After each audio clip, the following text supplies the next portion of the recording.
Friends, मैं हूँ राखी। आप सबका स्वागत करती हूँ राखी की पाठशाला यूट्यूब चैनल में। तो आज का जो मेरा टॉपिक है डाइजेस्टिव सिस्टम। तो इस वीडियो में डाइजेस्टिव सिस्टम पूरा कंप्लीट चैप्टर देखेंगे। तो अगर आपने अभी तक मेरे चैनल को सब्सक्राइब नहीं किया जल्दी सब्सक्राइब कर लीजिए और वीडियो को शेयर कर दीजिए। चलिए आज का वीडियो शुरू करते हैं। भाग लेने वाले अंग, तो जो डाइजेस्टिव ऑर्गन है इनको दो भागों में डिवाइड कर दिया जाता है। वो कौन कौन से हैं? पहला है एलिमेंट्री कैनाल। एलिमेंट्री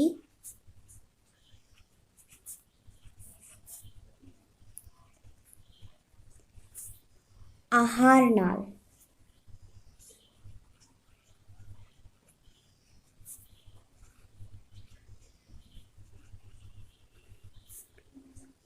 इसकी लंबाई होती है 9 मीटर। ये 9 मीटर लंबी होती है।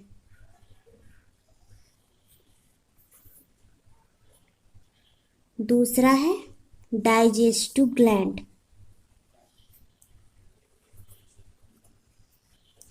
Digestive gland. डाइजेस्टिव ग्लैंड्स पाचन ग्रंथियां। तो एलिमेंट्री कैनाल में कौन कौन से आते हैं? पहला है माउथ कैविटी या फिर इसे बकल कैविटी भी कहते हैं।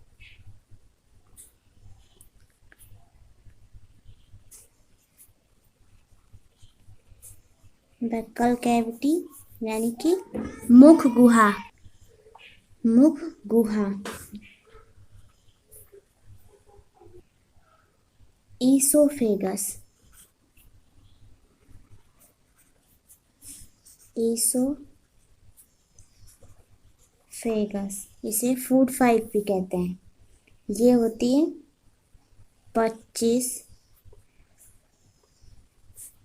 सेंटीमीटर। नेक्स्ट है स्टमक। स्टमक आमाशय। आमाशय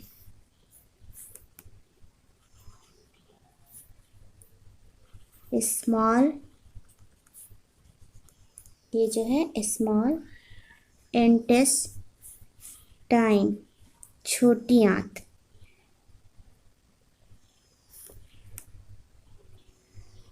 इसके 3 पार्ट्स होते हैं, ड्यूडेनम, जेजुनम और इलियम।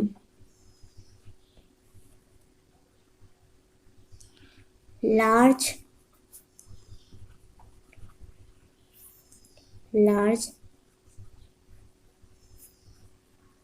इंटेस्टाइन,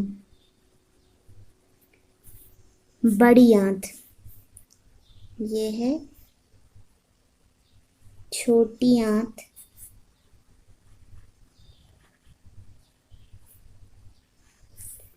और ये बड़ी आंत। ये होती है 1.5 मीटर लंबी।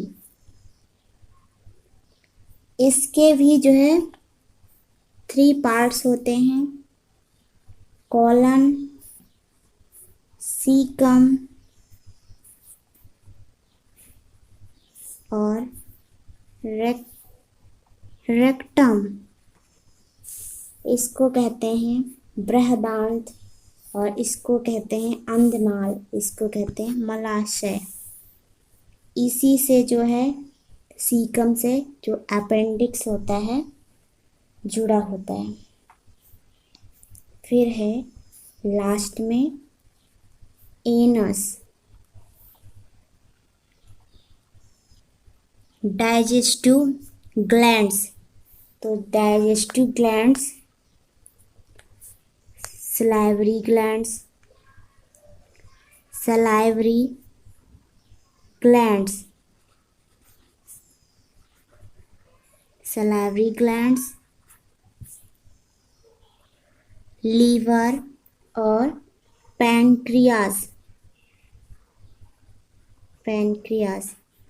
जो आहार नाल होती है, एलिमेंट्री कैनाल, वो क्या होता है कि जो माउथ से एनस तक, alimentary canal is the entire path of food from the mouth to anus. कि मतलब कि ये यहाँ से पूरा यहाँ तक की ये होती है 9 मीटर लंबी एलिमेंट्री कैनाल। तो ये जो पाचन की क्रिया है 5 भागों में होती है। सबसे पहले जो अंतर्ग्रहण मतलब भोजन को ग्रहण किया, मुंह में लेने की प्रक्रिया, उसके बाद पाचन, छोटे छोटे तत्वों में टूटना, पाचन हुआ। उसके बाद क्या हुआ? अवशोषण, सूक्ष्म पोषक तत्वों का शरीर में अवशोषण हुआ। फिर उसके बाद स्वांगीकरण, पोषक तत्वों का उपयोग होना। उसके बाद उसके जो अवशिष्ट पदार्थ हैं वो बाहर निकालना, मतलब कि बहिष्करण करना।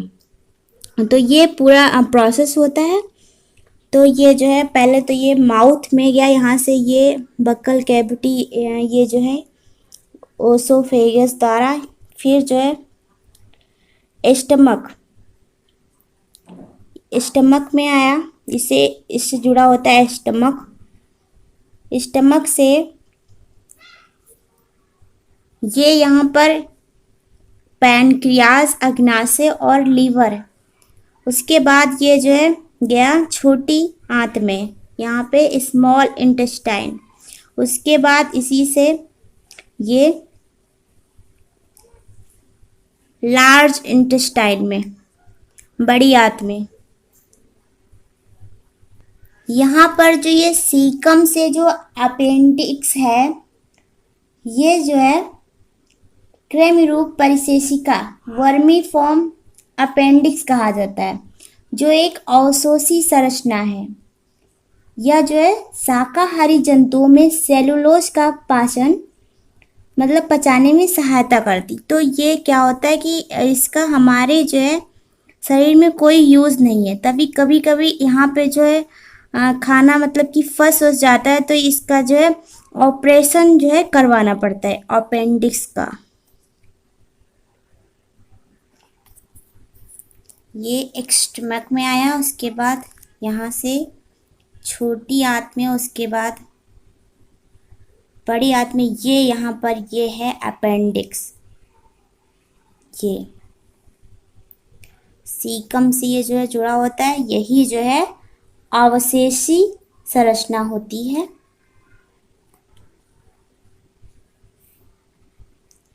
फिर यहाँ से ये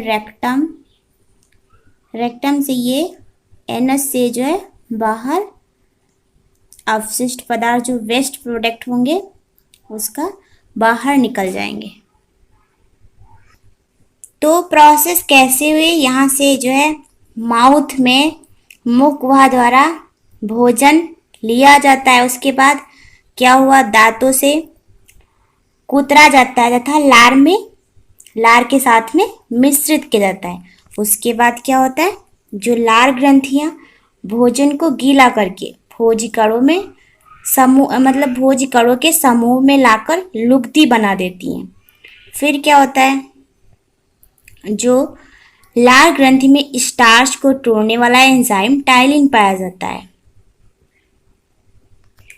यहाँ पे स्टमक, इसमें क्या होता है कि जो है आमाशय की जो भित्ति में उपस्थित जठर ग्रंथियों से जो है जठर रस का श्रावण करती हैं। आमाशय में जो है छोटी आंत, इसमें भोजन का पाचन पित्त रस और अग्नाशय रस से होता है। ये जो पित्त रस हल्का क्षारीय होता है, मतलब जो छोटी आंत है, भोजन का पाचन पित्त रस और अग्नाशय रस से होता है। बड़ी आंत, तो जो है बड़ी आंत है, इसमें जो है पचे भोजन तथा जो शेष 90% जल का अवशोषण होता है। इसकी लंबाई जो है 1 से 1.5 मीटर होती है। लीवर, लीवर को यकृत कहते हैं हिंदी में। तो ये जो है लीवर जो होता है यह शरीर की सबसे बड़ी ग्रंथि है जो पित्त रस का स्राव करती है। पित्त वास्तविक पाचक रस नहीं है। पित्त रस जो है पित्ताशय में एकत्रित होता है। पैनक्रियास, अग्नाशय, अग्नाशय में अग्नाशी रस का निर्माण होता है। इसमें सभी पोषक तत्वों को पूर्णतः पचाने वाले एंजाइम पाए जाते हैं। पाचन की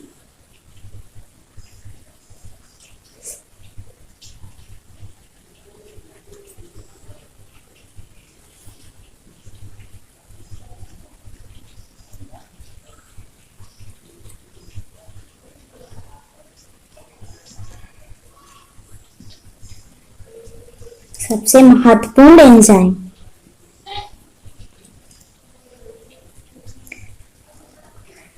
ये होता है एमाइलेज। पहले तो एमाइलेज, एमाइलेज, एमाइलेज क्या करता है? कार्बोहाइड्रेट का पाचन। ये जो है कार्बोहाइड्रेट स्टार्च भी कहते हैं। तो ये क्या होता है? ये क्या करेगा?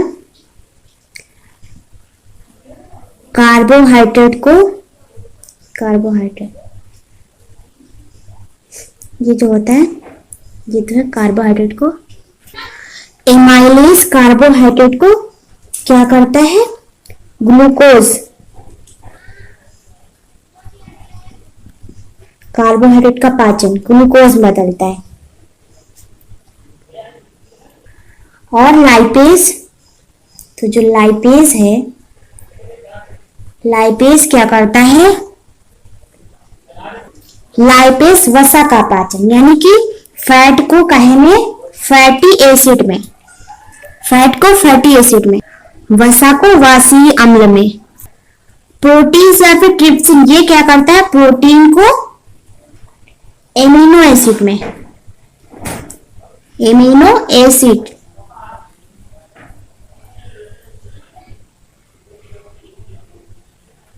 प्रोटीन का पाचन। और जो मिनरल्स और विटामिन होते हैं इनका पाचन नहीं होता है क्योंकि ये सूक्ष्म पोषक तत्व होते हैं, तो ये सीधे ही अवशोषित हो जाते हैं।